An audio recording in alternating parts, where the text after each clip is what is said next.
The silent cry, the crystal spires of Luminara, caught the dying light of their sun, casting rainbow patterns across the ethereal city that floated among the clouds. Counselor Zenith watched from the highest tower as the great star that had nourished his people for millennia grew dimmer with each passing hour. His form, a shimmering cascade of pure energy contained within a crystalline shell, pulsed with deep sorrow. The ethereals had lived for over 10,000 years on this world, beings of living light who had transcended physical form eons ago. They built cities that sang with harmonic frequencies, gardens where energy flowers bloomed in impossible colors, and libraries that stored knowledge in pure thought. They were a peaceful race, devoted to art, philosophy, and the pursuit of cosmic understanding. But now their paradise was ending. The consumption rate increases exponentially, reported Sage Chorus, her melodic voice carrying undertones of fear that Zenith had never heard before. Our sun loses 12% of its remaining energy each cycle. At this rate, we have perhaps 50 rotations before total stellar death. Zenith's light dimmed as he processed this information. Around him, the council chamber filled with other ethereals, their forms flickering with anxiety. The great crystal walls that normally glowed with warm radiance were already growing darker as their star weakened. Have we located the source of this plague? Zenith asked, though he already knew the answer would bring no comfort. Archive Keeper Melody stepped forward, her ancient form barely maintaining coherence. She was the oldest among them, having witnessed the rise of their civilization from its earliest days. The deep space sensors confirm our worst fears, Counselor. The Void Swarm has found us. A collective harmonic of despair resonated through the chamber. The Void Swarm was a legend from the dawn of galactic civilization, spoken of in whispers among the oldest races. They were creatures of pure hunger, entities that existed in the spaces between dimensions and fed on energy itself. Light, heat, electrical current, even the binding forces that held atoms together. Nothing was safe from their endless appetite. How many? Zenith's voice was barely a whisper. Our calculations suggest millions of individual entities, Melody replied. They move as a coordinated mass, stripping entire star systems of all energy before moving to the next. 17 systems in our local cluster have already gone dark. Through the crystal walls, Zenith could see the results of the swarm's feeding. Where once brilliant stars had dotted the night sky, now only empty voids remained. The constellation patterns that had guided ethereal poets for generations were disappearing one by one, leaving behind a growing darkness that seemed to swallow hope itself. What of the other races? Asked Counselor Harmony. Surely the Galactic Assembly will respond to this threat? Melody's form flickered with what might have been bitter laughter. The Assembly dissolved 3 cycles ago, when the void reached the Centaurian hegemony. The survivors scattered to distant galaxies, abandoning all hope of resistance. We are alone. The chamber fell silent, except for the low hum of their failing city's power systems. Outside, Zenith could see ethereal citizens moving through the streets with increasing panic. Their energy gardens were withering as the swarm's presence poisoned the very fabric of space around their world. Children who had never known fear now clung to their elders, their small forms flickering like candle flames in a hurricane. There is one possibility, Melody said slowly. The ancient beacon. You speak of myths, Counselor Harmony protested. The deep signal was lost eons ago. Not lost, Melody corrected. Hidden. Our ancestors built it in the early days, when they first detected the void swarm in distant galaxies. It was designed to reach across any distance, to call for aid from civilizations yet unknown. Zenith felt a spark of desperate hope. You know its location? I am the Archive Keeper. I know where all our secrets lie buried. Melody's form began, moving toward the chamber's exit. But understand, Counselor, if we activate the beacon, we announce our location to the entire galaxy. The signal cannot be hidden or disguised. And if any civilization receives it, Zenith said, understanding dawning, they will know that approaching us means facing the void swarm themselves. Exactly. What rational species would risk extinction to aid strangers? Zenith looked out. His dying world, and his people preparing for the end of everything they had ever known. Activate the beacon melody. Send our cry across the stars. Perhaps somewhere in this vast galaxy, there exists a race with more courage than wisdom. 3 sectors away, Captain Marcus Kane was finishing his 3rd cup of coffee in the navigation room of the exploration vessel Endeavour.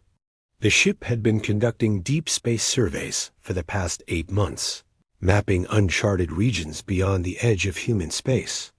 It was quiet work, peaceful work, and Kane appreciated the solitude.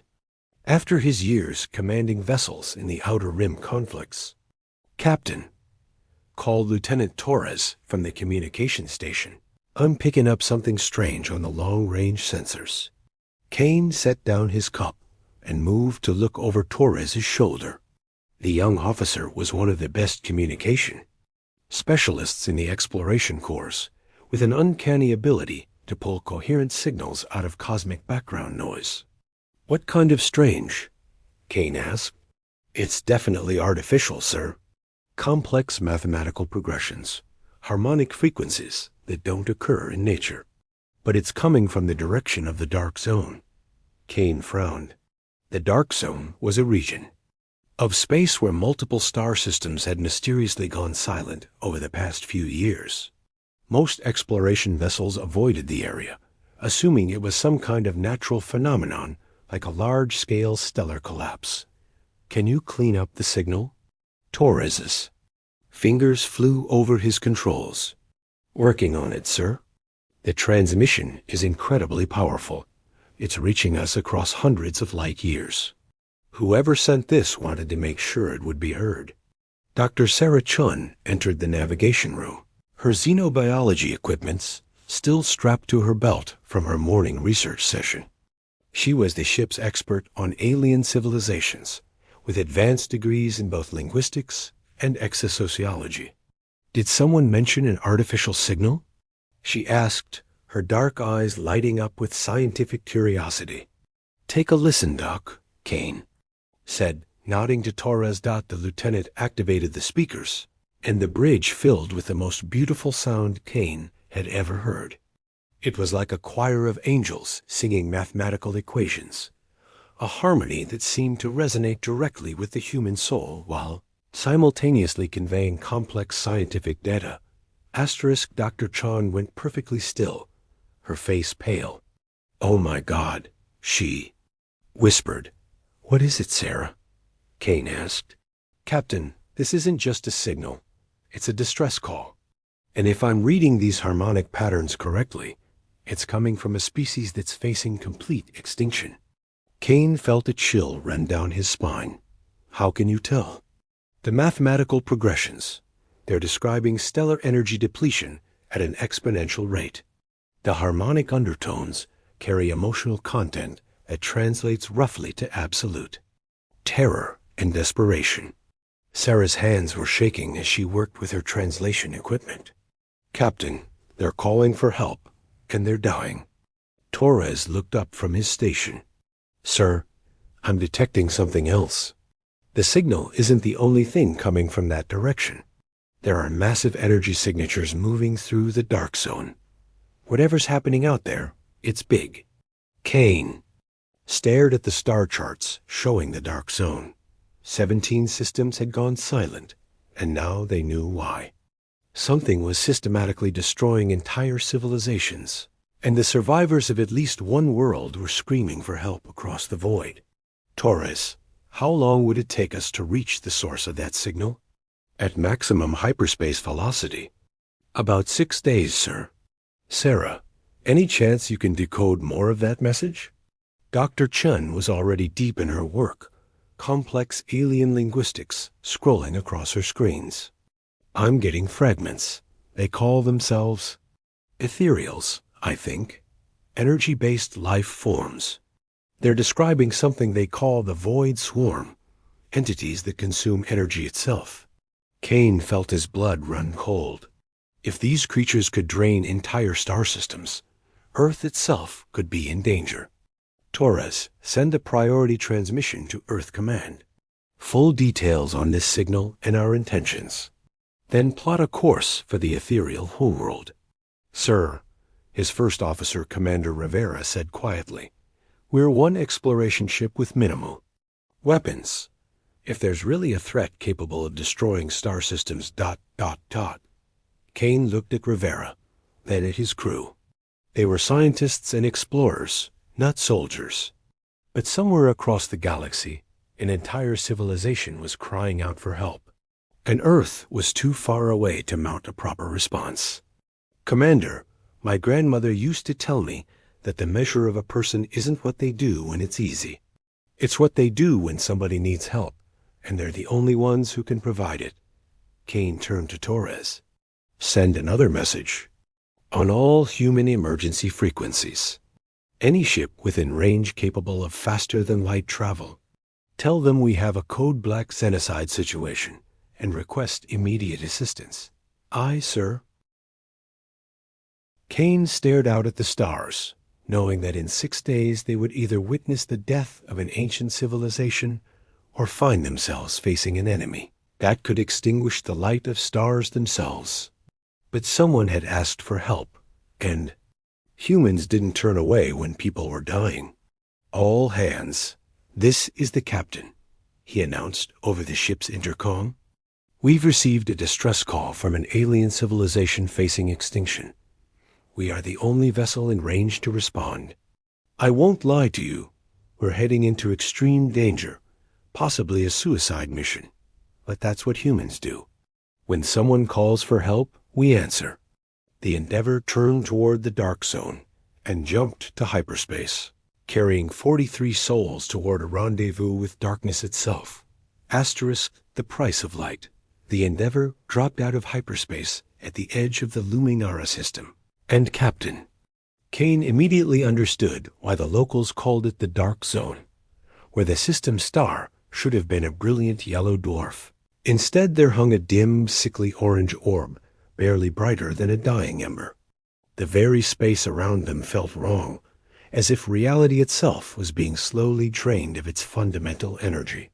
My God, whispered Dr. Chun from her station. The stellar readings are impossible. That star should have enough fuel to burn for another billion years, but it's dying in real time. Captain, reported sensor operator Martinez, I'm detecting massive structures throughout the system. They're feeding on everything. The main screen showed the horrifying truth. Kilometer-long creatures of absolute darkness moved. Through space like living shadows, their forms seeming to absorb light itself. They swarmed around the dying star, around the planet's energy field, around every source of power in the system. Where they touched, light died and coldness spread. The Void Swarm, Kane said grimly. Torres, are you still receiving the distress signal? Yes, sir, but it's much weaker now. Coming from the 4th planet. Dr. Chun was working frantically at her translation station. Captain, I'm receiving direct communication from the ethereals. They know we're here. A new voice filled the bridge, speaking in harmonics that their translation computers converted to speech. Unknown vessel, you must flee immediately. The void consumes all energy. Your presence only feeds them. Kane took the communicator. This is Captain Marcus Kane of the human vessel Endeavor. We received your distress call. We're here to help. There was a long pause, then the alien voice returned, filled with amazement. Humans? You came? But ... the distance, ... the danger. We heard someone calling for help, Kane said simply. That's all we needed to know. Through the communication link, they could hear what sounded like crowds of the energy beings gathering, their voices creating a complex harmony of disbelief and hope. I am Counselor Zenith of the Ethereal Collective, came the formal introduction. Your species? You are unknown to us. Why would you risk extinction for strangers? Dr. Chun took over the communication, because that's what humans do, Counselor. We help people who need help. Can you explain more about these void creatures? They are ancient beyond measure, Zenith replied. They exist in the spaces between dimensions, feeding on energy itself. They have consumed countless civilizations across the galaxy. Nothing has ever been able to stop them. Kane studied the tactical display, showing thousands of the shadow creatures swarming through the system. There has to be a way to fight them. No, Zenith's voice carried the weight of absolute despair. They cannot be destroyed. Energy weapons. Feed them. Physical attacks pass through them harmlessly. They are entropy itself, the end of all things. Commander Rivera was analyzing the sensor data. Captain, I'm detecting something odd. The creatures seem to be avoiding certain areas near the planet. Counselor Zenith, Dr. Chun called. Are there areas where the void swarm doesn't feed? Yes, but only temporarily. We have discovered that concentrated bursts of specific energy frequencies can create brief barriers, but they require enormous power output. We can only maintain small safe zones for short periods. Kane felt the spark of an idea. What kind of power output?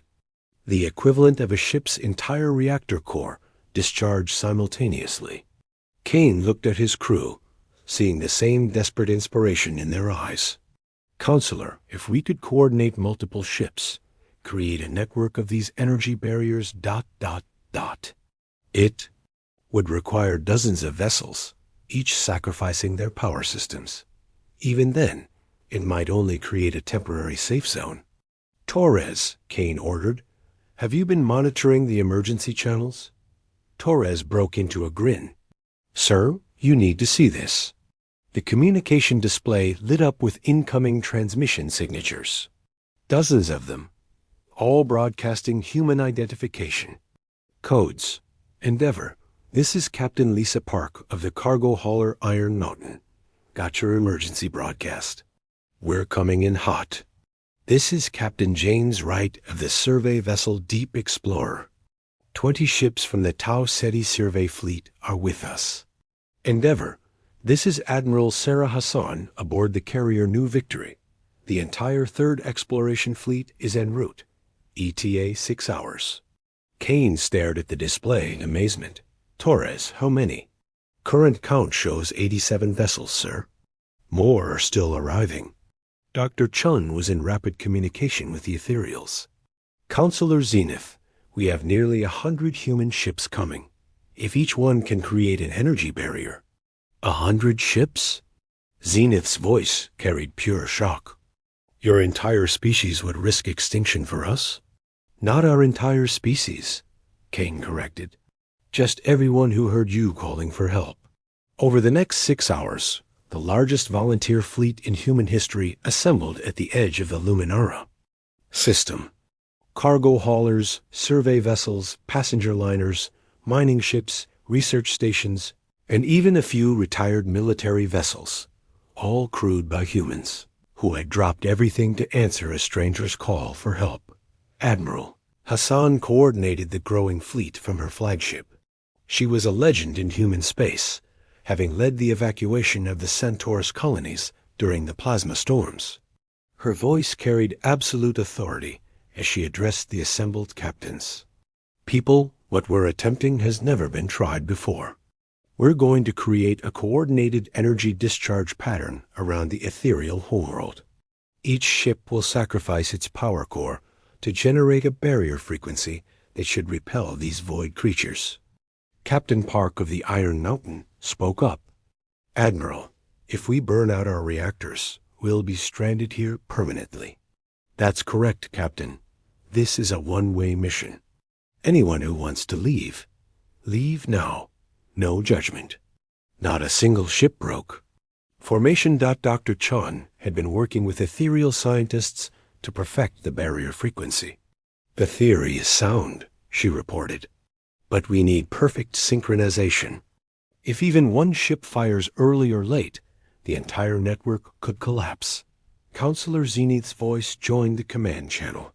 Humans, you must understand, even if successful, the barriers will only hold temporarily. A void swarm will eventually adapt and break through. Admiral Hassan nodded grimly. Then we'll make sure temporarily is long enough. Counselor, can your people evacuate to other star systems? We are beings of energy, Admiral. We cannot survive long away from our homeworld's unique energy matrix. This planet is not just our home. It is part of our very existence. Kane realized the horrible truth. They're not just asking us to save them. They're asking us to find a permanent solution. Engineer Martinez from the Deep Explorer had been studying the void creature's behavior patterns. Admiral, I think I have something. The creatures avoid areas of high-frequency energy resonance. What if instead of creating barriers, we created a permanent resonance field around the entire system? That would require a continuous power source, Admiral Hassan replied. Something capable of broadcasting energy indefinitely. Dr. Chun gasped. As understanding dawned, the star itself. If we could modify the dying star's energy output, create a harmonic resonance in its core... That's impossible, protested Captain Wright. You'd need to actually enter the star's chromosphere. No, said Counselor Zenith, his voice filled with sudden hope. Not impossible. My people are beings of pure energy. We could survive briefly in a star's outer layers, but we would need a delivery system. Admiral Hassan saw the plan immediately. We use our ships as delivery vehicles. Program them to carry ethereal volunteers directly into the star while we create the barrier network. Admiral, Kane said quietly, that's not just sacrificing our ships. That's sacrificing lives. I'll pilot the lead vessel myself, Hassan replied. Any volunteers? Every captain in the fleet volunteered. The plan was desperate and complex. The human fleet would create a temporary barrier network around the planet, while a smaller group of ships, each carrying ethereal volunteers, would dive directly into the dying star. The ethereals would merge with the star's core, using their energy manipulation abilities to create a permanent harmonic field that would repel void creatures. Throughout the system, as the fleet moved into position, Kane watched the void swarm react to their presence. The shadow creatures swarmed toward the human ships, hungry for the energy signatures of their reactors. All ships, this is Admiral Hassan. Execute barrier formation on my mark. Remember, perfect synchronization. Kane looked around his bridge. At the faces of his crew, they were scared but determined, ready to sacrifice everything for people they had never met. Asterisk. Mark. 93 human ships simultaneously discharged their entire power cores, creating a network of energy barriers that surrounded the ethereal homeworld. The void creatures recoiled from the barriers, like living shadows fleeing from light. For the first time in days, the planet was safe, but the barriers were already weakening. Admiral Hassan led a squadron of 12 ships toward the dying star, each vessel carrying ethereal volunteers who would give their lives to save their species. The ships flew directly into the star's chromosphere, their hulls glowing white-hot as they penetrated the outer layers of plasma. Kane watched from his dead ship as brilliant flashes erupted from within the star. The ethereals were merging with the stellar core, their life energy combining with nuclear fusion to create something entirely new. Suddenly, the star blazed with renewed light. But this wasn't ordinary stellar radiance. This was light that sang with harmonic frequencies. Light that created resonance patterns throughout space itself. The void creatures throughout the system screamed and fled, unable to tolerate the new energy signature. It worked, Dr. Chun whispered. The resonance field is stable. The void swarm is retreating. Kane looked at his crew, at the other ships, floating dead in space around the now protected planet. They were stranded, their ships powerless, thousands of light years from home. But they had saved an entire civilization.